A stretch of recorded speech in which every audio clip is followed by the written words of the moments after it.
जगत में प्रत्येक व्यक्ति को किसी ना किसी प्रकार की निर्बलता अवश्य होती है। जैसे कोई बहुत तेजी से दौड़ नहीं पाता तो कोई अधिक भार नहीं उठा पाता, कोई असाध्य रोग से पीड़ित रहता है तो कोई पढ़े हुए पाठों को स्मरण में नहीं रख पाता। ऐसे अनेकों उदाहरण और भी हैं।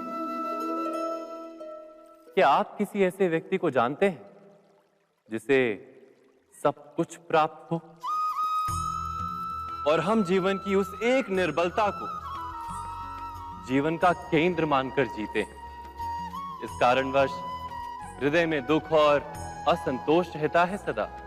निर्बलता मनुष्य को जन्म से अथवा संजोग से प्राप्त होती है, किंतु उस निर्बलता को मनुष्य का मन अपनी मर्यादा बना लेता है।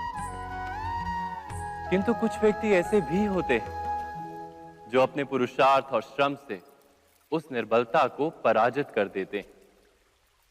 क्या भेद है उनमें और अन्य लोगों में? क्या आपने कभी विचार किया है? सरल सा उत्तर है इसका। जो व्यक्ति निर्बलता से पराजित नहीं होता, जो पुरुषार्थ करने का साहस रखता है हृदय में, वो निर्बलता को पार कर जाता है। अर्थात निर्बलता अवश्य ईश्वर देता है, किंतु मर्यादा मनुष्य का मन ही निर्मित करता है। स्वयं विचार कीजिए।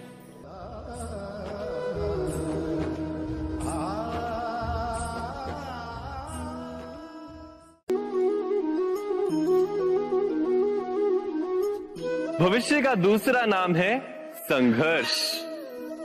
हृदय में आज इच्छा होती है और यदि पूर्ण नहीं हो पाती तो हृदय भविष्य की योजना बनाता है। भविष्य में इच्छा पूर्ण होगी ऐसी कल्पना करता रहता है, किंतु जीवन ना तो भविष्य में है ना अतीत में। जीवन तो इस क्षण का नाम है, अर्थात इस क्षण का अनुभव ही जीवन का अनुभव। पर हम ये जानते हुए भी इतना सा सत्य समझ नहीं पाते। या तो हम बीते हुए समय के स्मरणों को घेर कर बैठे रहते हैं, या फिर आने वाले समय के लिए हम योजनाएं बनाते रहते हैं और जीवन जीवन बीत जाता है। एक सत्य यदि हम हृदय में उतार लें कि ना हम भविष्य देख सकते हैं, ना ही भविष्य निर्मित कर सकते हैं, हम तो केवल धैर्य और साहस के साथ भविष्य को आलिंगन दे सकते हैं, स्वागत कर सकते हैं भविष्य का। तो क्या जीवन का हर पल जीवन से नहीं भर जाएगा? स्वयं विचार कीजिए।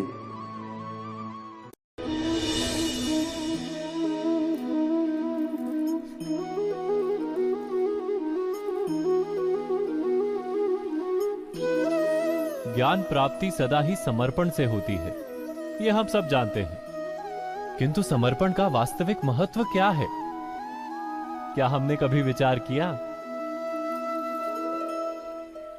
मनुष्य का मन सदा ही ज्ञान प्राप्ति में विभिन्न बाधाओं को उत्पन्न करता है। कभी किसी अन्य विद्यार्थी से ईर्ष्या हो जाती है, कभी पढ़ाए हुए पाठों पर संदेह जन्मता है और कभी गुरु द्वारा दिया गया दंड मन को अहंकार से भर देता है। नहीं, क्या ऐसा नहीं होता? न जाने कैसे कैसे विचार मन को भटकाते हैं और मन की इसी अयोग्य स्थिति के कारण हम ज्ञान प्राप्त नहीं कर पाते। मन की योग्य स्थिति केवल समर्पण से निर्मित होती है। समर्पण मनुष्य के अहंकार का नाश करता है। ईर्ष्या, महत्वाकांक्षा आदि भावनाओं को दूर कर हृदय को शांत करता है और मन को एकाग्र करता है।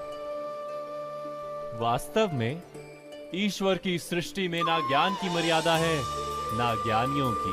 गुरु दत्तात्रेय ने तो गाय और श्वान से भी ज्ञान प्राप्त कर लिया था। अर्थात विषय ब्रह्म ज्ञान का हो या जीवन के ज्ञान का या गुरुकुल में प्राप्त होने वाले ज्ञान का, उसकी प्राप्ति के लिए गुरु से अधिक महत्व है उस गुरु के प्रति हमारा समर्पण। क्या ये सत्य नहीं?